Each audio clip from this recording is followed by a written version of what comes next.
Hi, it's David and welcome to our lesson on doubling.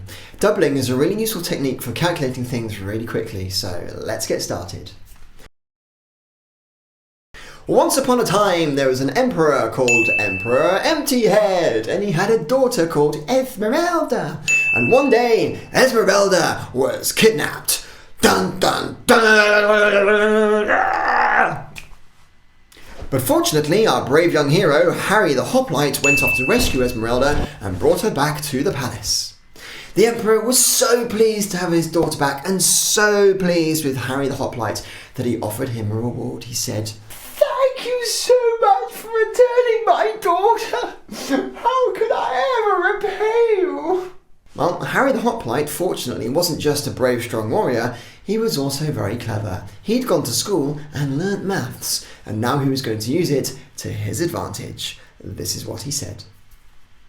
"Take a chessboard, and I would like you to pay me an amount of money every day for 64 days until all of the squares are full.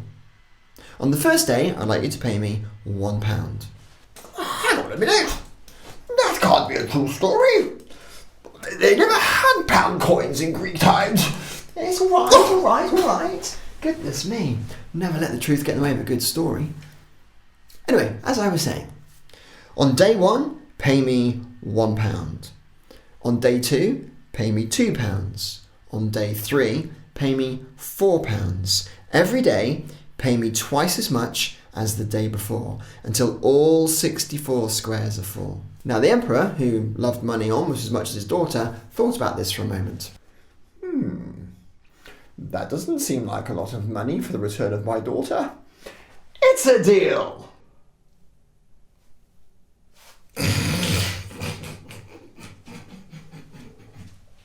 So my question to you is, should the Emperor have agreed to pay Harry the Hoplite that much money?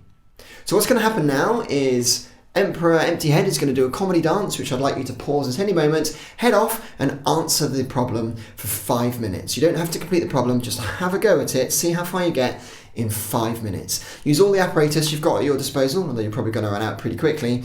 You can draw things, draw diagrams, do calculations, whatever you want to do, and just see how far you get with the problem.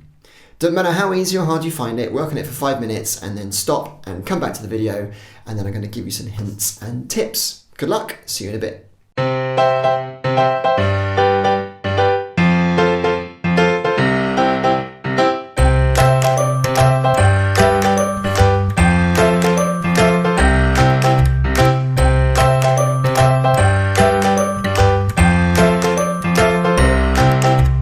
So I wonder how you got on.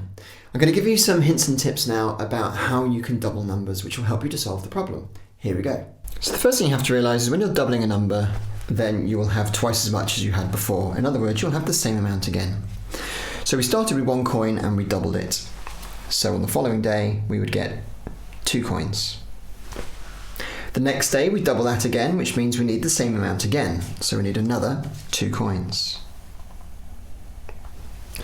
And on the following day, we need the same amount again. So this time we need another 4 coins. The next day, we'll have double that again. So we had 8 coins, and now we need the same amount again. And we're left with 1, 2, 3, 4, 5, 6, 7, 8, 9, 10, 11, 12, 13, 14, 15, 16.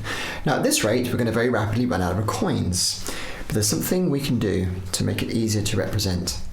We now have more than 10 ones, so I can replace 10 of them with one of these 10s. 1, 2, 3, 4, 5, 6, 7, 8, 9, 10. These are the same as this. 10 ones is the same as 10. So we still have the number 16.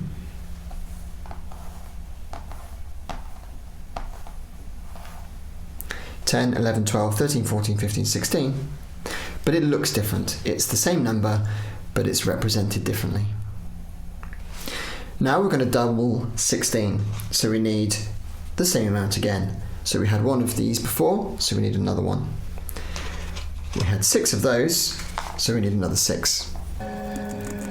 So what's the answer? How many have we got? We've got 10, 20, 21, 22, 23, 24, 25, 26, 27, 28, 29, 30, 31, 32. But notice how we've now gone over another 10. We've got more than 10 ones. So we can exchange them again. So I'm going to take 10 ones and replace it with this. 1, 2, 3, 4, 5, 6, 7, 8, 9, 10. And we can see that the answer is 32. Once you've got the hang of doubling with coins, you can then use a diagram instead. It'll be much quicker to draw it or write it than it will to use the coins.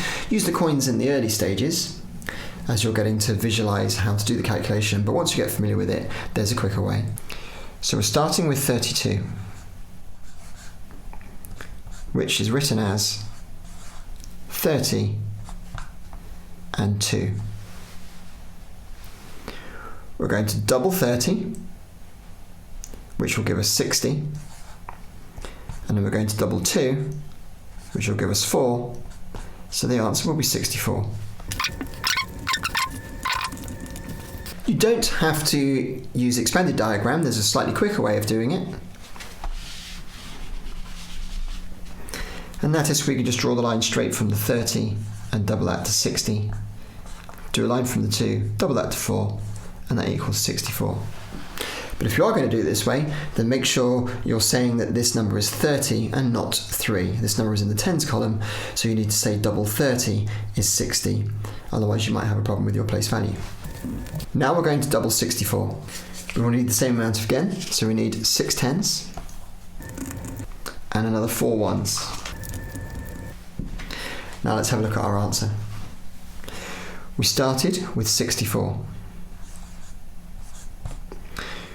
We double 60, which actually gives us 120 because it's 12 tens. I will just check that. 10, 20, 30, 40, 50, 60, 70, 80, 90, 100, 110, 120. We double 4, which gives us 8, and the answer is 128. We now have more than 10 tens. So to make our life easy, we can exchange it with one of these. I'm going to take 10 of these tens. 1, 2, 3, 4, 5, 6, 7, 8, 9, 10. And they will be the same as one of those. 10 tens is the same as 100. So I'm going to exchange those. It's the same number as before. It just looks different. It's still 128. As you progress with this method, you're probably not going to need the coins after a while, and you can go straight to the diagram stage. So to double 128, we would double 100 to give us 200. We would double 20 to give us 40, and we double 8 to give us 16. When we're adding these together, we've got to consider how many hundreds, tens and ones we have. How many hundreds do we have altogether? 2. How many tens do we have altogether? Well, there's 4 tens there and there's 1 10 there. So we have 5 tens, 50, and we have 6 ones altogether. And the answer is 256. And just to be sure, to show you why we combined those, we had 200, we had 40, which is made up of 4 tens,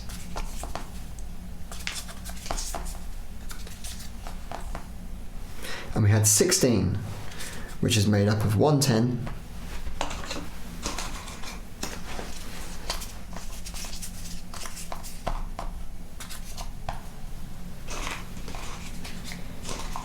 and 6 ones.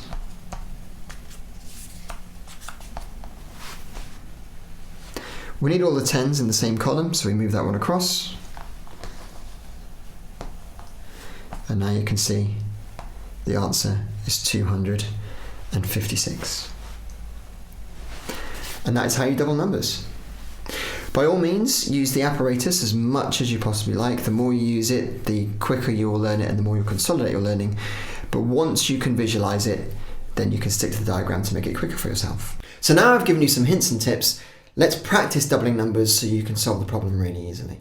I'm going to give you 3 columns of problems now: easy, medium and hard. Green are the easiest, red are the hardest. If you're in year 1 and 2, you might want to try the green ones. If you're in year 5 or 6, you might want to try the red ones. But it doesn't matter what age you are, choose the problems which are appropriate for you.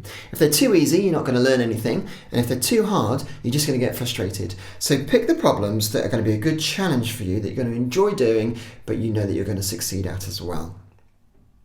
Use any of the apparatus and techniques and things that we've talked about already, and just have a go at those. Harry the Hoplites going to come back and pull some comedy faces at the camera, pause it at any moment, head off and solve the problems, and when you're done, come back, hit play, and we'll talk about the solutions.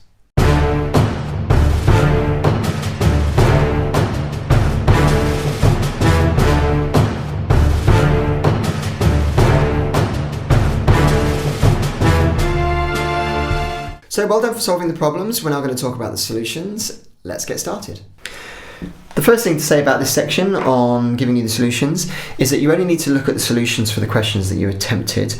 Don't confuse yourself by looking at the questions which are too difficult for you. There's always time for that in the future when you develop your mathematical skills.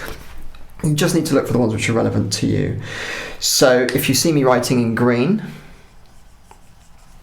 they will correspond to the green answers. If you see me writing in blue, it will correspond to the blue answers. And if you see me writing in red, it will correspond to the red answers. So you can fast forward to the section which is relevant and find it more easily. So let's have a go at solution to these problems. If you did problem number 1, 1 times 2, then you would just need to start with 1 coin, and you're going to double that, so the same again, and the answer is 2. Question 2, 2 times 2, so you're doubling 2. By the way, when you double, it literally means times by 2. So you're going to have twice as much again, and the answer is 4. Question number 3, 10 times 2.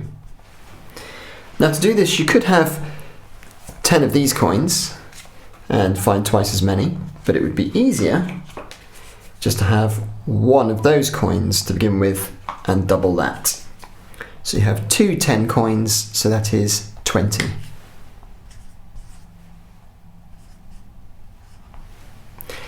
If you're maybe in year 1 and you're still finding that quite difficult to see, then replace those 10s with 10 of those each and count them 1 at a time. Question number 4, 20 times 2. So that's 20. We're going to double it, so we need the same again. And that is 40. 10, 20, 30, 40. And again, if you're in year 1, you could always break that down into ones and count them individually.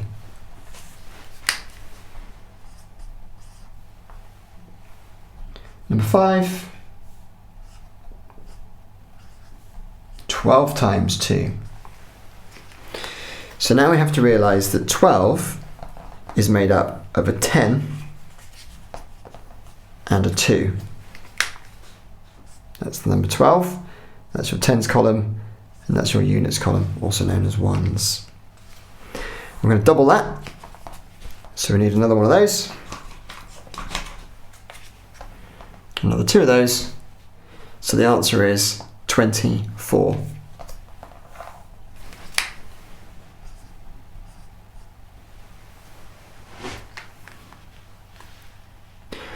Also notice that we can use the answer to these 2 questions to get that answer. So we know that 2 times 10 was 20, and we know that 2 times 2 is 4. So if 2 times 2 is 4 and 10 times 2 is 20, then 12 times 2 will be 24. We're combining those 2 answers.